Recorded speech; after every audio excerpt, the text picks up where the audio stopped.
I suppose you could argue that there isn't very much difference between academic English and general English. All the outside of technical and specialist language, there aren't really any grammatical patterns or vocabulary that appear in academic English but don't also occur in general English. So at that level, you could say that there isn't very much difference.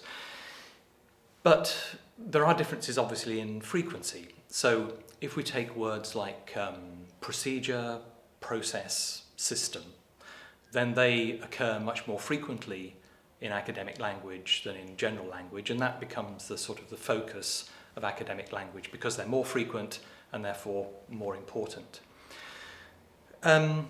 If you look at it another way, though, we could say that academic English is quite different from general English because there are certain contexts, there are certain texts that are special to academic communication. So lectures, seminars occur in academic life, but not so much outside.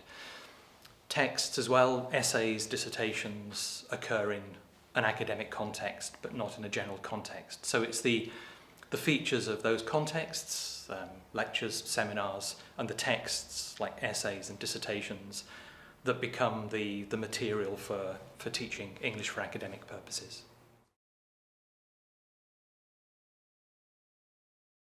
I mean, if you think about skills for EAP, I suppose you could say that the most important skill is writing, because that's where most of the assessment is of students' work.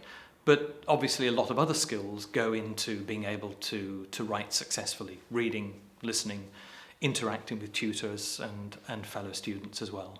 Most of the information we write about is we gather from reading. So reading skills like skimming, scanning, guessing the meaning of unknown words and so on are important skills. Lectures too, we gather information from lectures that feeds into our writing. So having skills for understanding lectures is important.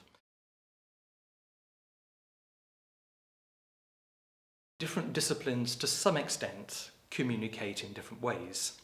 So we've tried to accommodate that in the course by getting students to think about, to find out about how things are done specifically in their discipline. So just to take a very simple example, different disciplines have